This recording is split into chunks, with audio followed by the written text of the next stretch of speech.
अरे कह सुखदेव सुनहु नृप ज्ञानी, गर्ग पुरोहित अति विज्ञानी।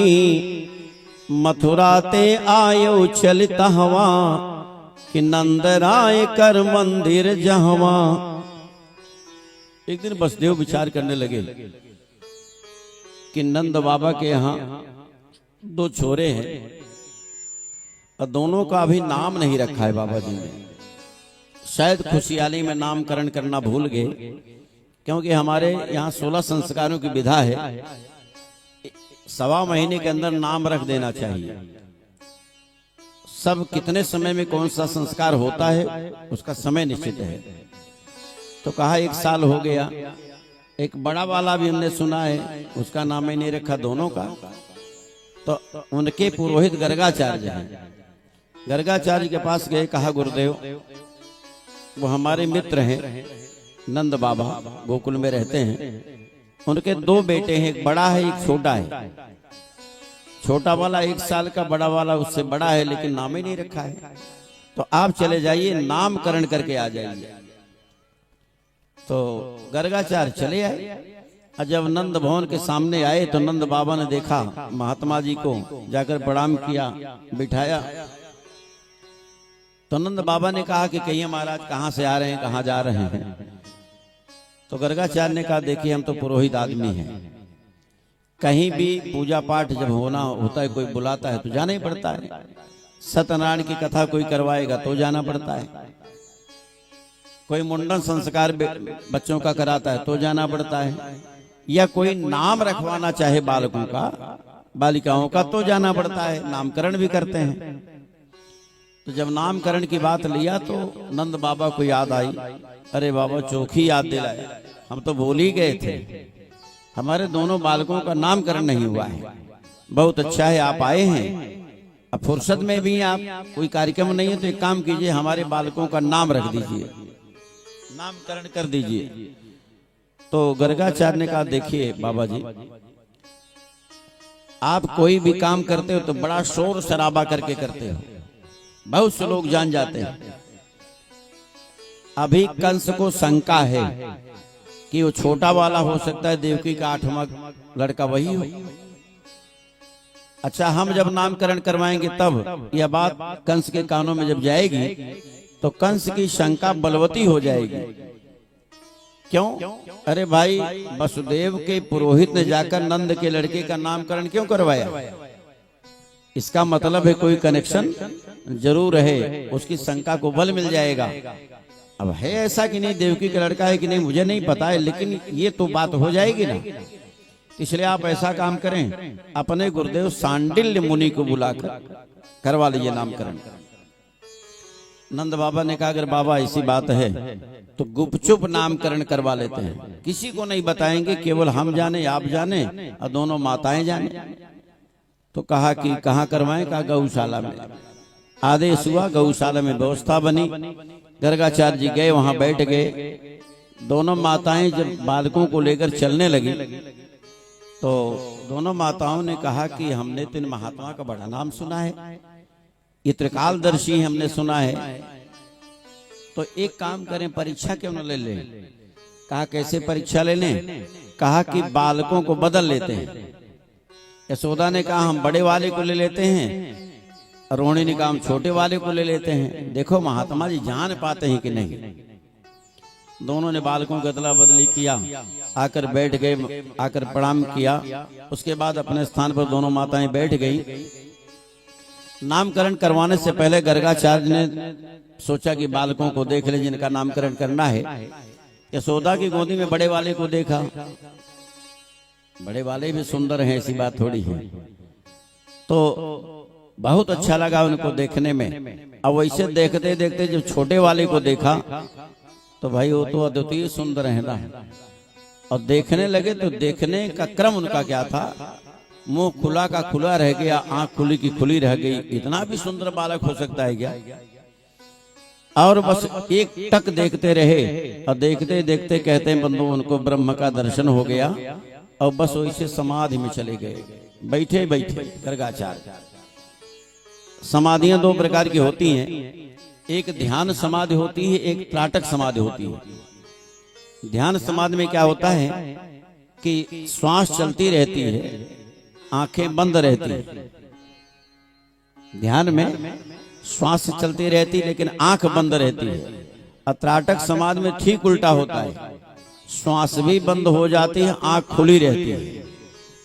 तो गर्गाचार्य जो समाधि लगी, चूंकि कौतूहल बस देख रहे थे, आंख खुली, मुंह खुला, श्वास बंद हो गई, त्राटक समाधि में चले गए। अब बिल्कुल पत्थर की मूर्ति जैसे, न पलक गिर रही, न हिल रहे, न डूल रहे हैं।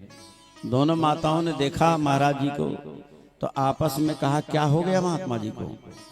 कहा क्यों? कहा देख नहीं रही हो, न पलक गिर रही, न कोई हरकत शरीर में है, जैसे पत्थर की मूर्ति हो गए हो। तो यशोदा ने कहा कि थोड़ा पता लगाएं। तो नाक के पास ले गई अपने हाथों को कि श्वास आ रही को भी जय श्री राम। तो सांसों बंद है ना। अच्छा, किसी की श्वास बंद हो जाए, अब मुंह खुला रह जाए, तो क्या समझ में आता है? क्यों बाता हूं? आंख खुली हो, श्वास बंद हो जाए तो क्या मतलब निकलता है? आंख खुली हो, मुंह खुला हो, श्वास बंद हो जाए, इसका मतलब राम नाम सत्य हो गया। तब दोनों माताओं ने कहा कि हमको तो लगता है महाराज जी गए, इनका राम नाम सत्य हो गया। यशोदा ने कहा कि महाराज जी को अगर जाना ही था, मरना ही था, तो हमारे घर क्यों चुना? कहीं मर गए होते, बिना मतलब कलंक लग गया, यहाँ नामकरण कराने आए। फिर सोचा कि ऐसे कैसे मर जाएंगे, अभी तो ठीक ठाक थे। तो यशोदा ने पकड़ा हाथ बाबा जी का, बड़ी जोर झकझोरा, बाबा ओ बाबा कहाँ खो गए? जब झकझोरा तो समाधि टूट गई। गर्गाचार्य ने कहा क्या हुआ? अरे कहा आपने डरा दिया, कह रहे हो क्या हुआ? अरे आपका मुंह खुला, आंख खुली, श्वास बंद, हमने सोचा कि राम नाम सत्य हो गया। तो गर्गाचार्य ने कहा क्या छिपाना, इनसे बता ही दें। तो गर्गाचार्य ने कहा कि देखो देवियों, ये छोटा वाला जो तुम्हारी गोदी में बालक है ना, ये कोई साधारण बालक नहीं है, ये तो साक्षात भगवान है, ऐसा कहने जा रहे थे। तब तक भगवान ने इशारा कर दिया, बाबा पोल मत खोलिए, अभी पोल खोलने का समय नहीं आया है। आप बता दोगे कि मैं भगवान हूं, तो मैया क्या काम करेगी? अभी दूध पिलाती है, मिश्री खिलाती है, मिठाई खिलाती है, प्यार दुलार करती है, फिर चली जाएगी बाजार से सोने चांदी का सिंहासन लेकर आएगी, गद्दा लगा देगी, उसी में हमको लिटा दिया करेगी, अपने बढ़िया बढ़िया पकवान खाएगी, हमको सुबह शाम तुलसी के पत्ते से काम चलाना पड़ेगा। बोले आनंद कंद भगवान की हम उन्हें तो बढ़िया बढ़िया पकवान खाएंगे, हमारे लिए तुलसी का पत्ता। हाँ, हमारे भगवानों का सम्मान ऐसे होता है, भगवान रख लिए हैं, अपना बढ़िया पकवान खाएंगे, कहें भगवान कहें तुलसी के पत्ता पर्याप्त है। अच्छा, मान लीजिए कहीं रिश्तेदारी में शादी उदी पड़ गई, तब घर वालों को सब जाना पड़ गया, अब शालीग्राम का क्या करें? तो बड़ी देर मंथन हुआ, तो कहते हैं कि काम करो, यहीं छोड़ दो इनको, कहाँ लेकर टहलेंगे इनको? तो कहा खाएं पिएंगे क्या? कहा काफी मात्रा में तुलसी का पत्ता तोड़ के रख दो इनके सामने, खाते रहेंगे अपने तो जाए के बढ़िया मेव मलाई खाएंगे। अब भगवान को तुलसी के पत्ते से काम चलाना पड़ता है। तो भगवान ने कहा कि देखिए बताइएगा नहीं तो बड़ी दिक्कत हो जाएगी। समझ गए गर्गाचार्य जी।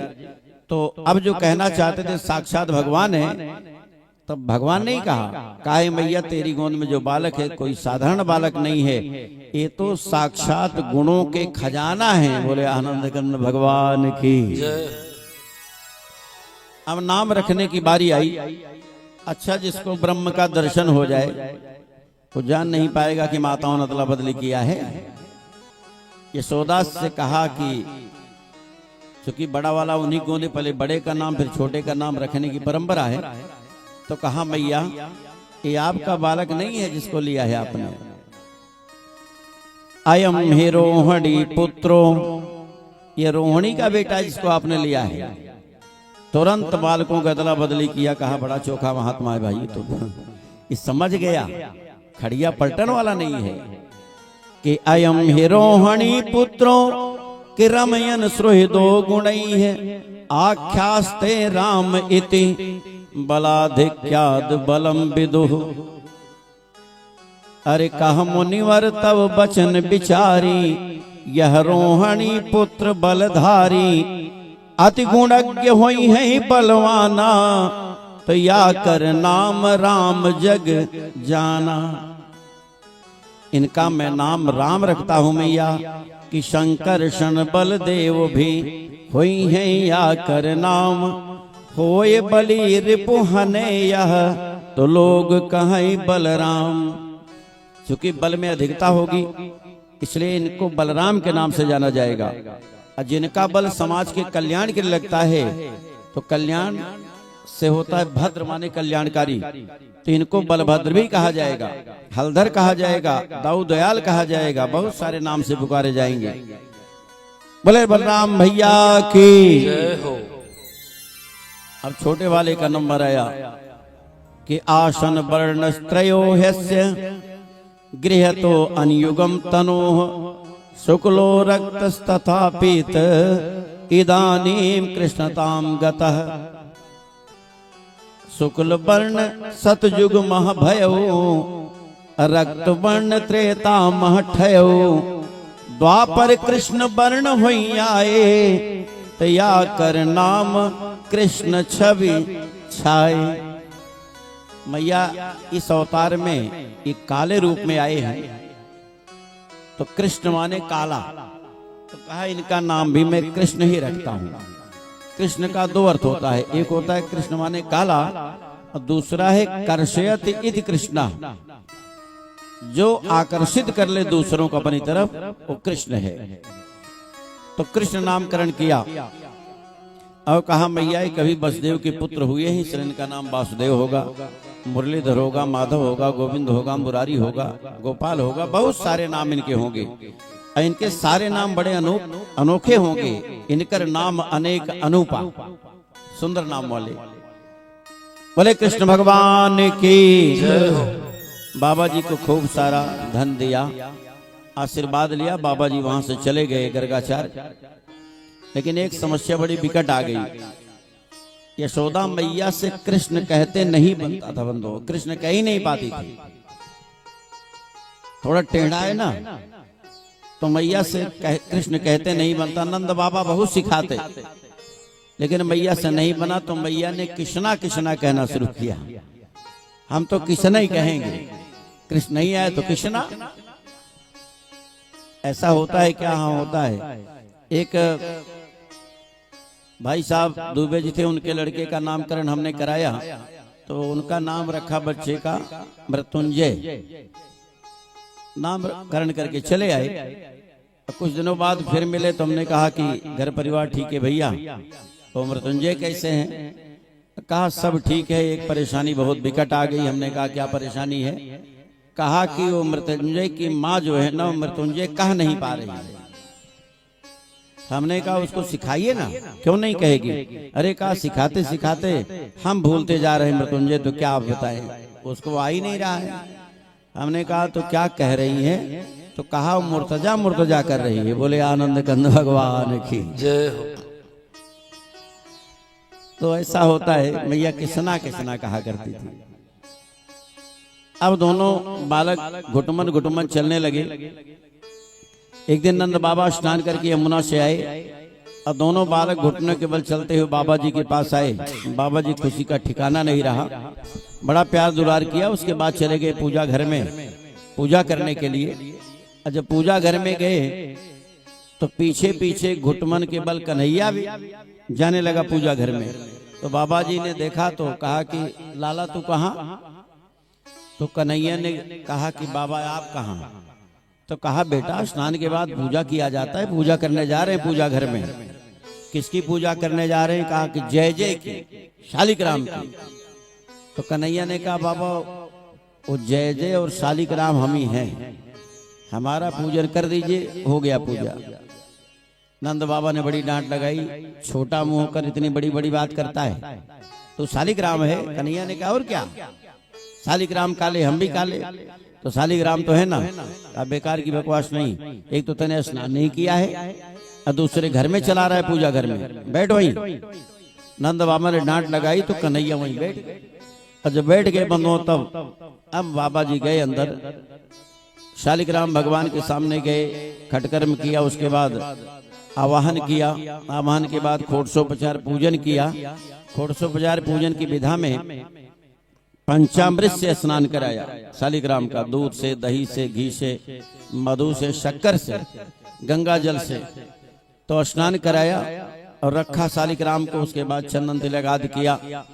विधिवत पूजा करने के बाद फिर माला घुमाने बैठ गए बाबा जी। नंद बाबा अंगोछा ऐसे सामने डाल लिया और उसी के अंदर माला ले लिया तो मुंह से सारा ढक गया, मुंह ढक गया उनका, और ऐसे माला घुमाए रहे। कन्हैया बैठे बैठे वहीं से सब देख रहे हैं बाबा जी की करतूत को। तो कन्हैया कुछ देर देखते रहे तो उसके बाद चले गए अंदर पूजा घर में।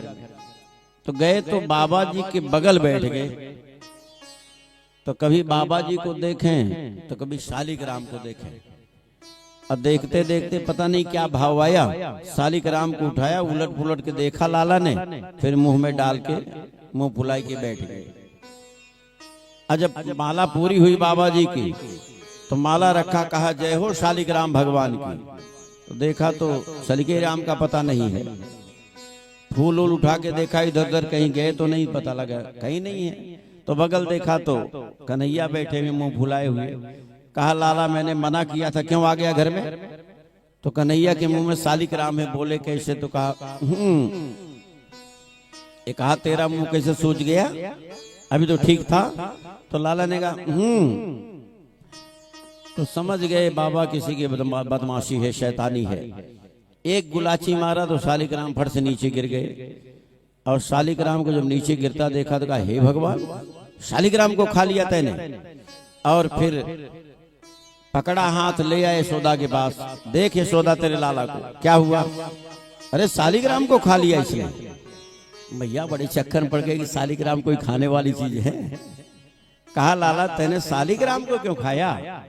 तो बड़े भोलेपन से कन्हैया ने कहा भैया हमने देखा कि बाबा दूध से नहवावे, दही से नहवावे, घी से नहवावे, शक्कर में नहवावे, मधु में नहवावे।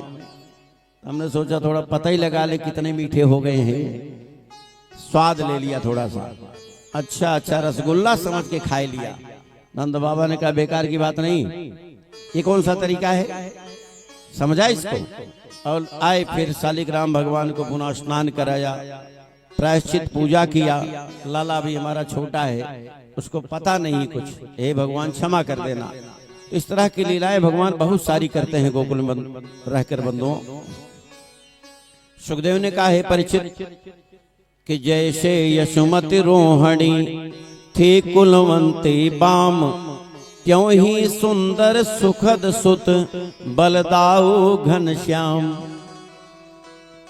यशोदा दोनों को नहलाकर जब तक श्रृंगार सजाती हैं, तब तक रोहिणी कटोरी में माखन मिश्री ले आती हैं। झगुली कुलई पहना करके काजर की कोर निकाली है, श्रृंगार और छब की जोड़ी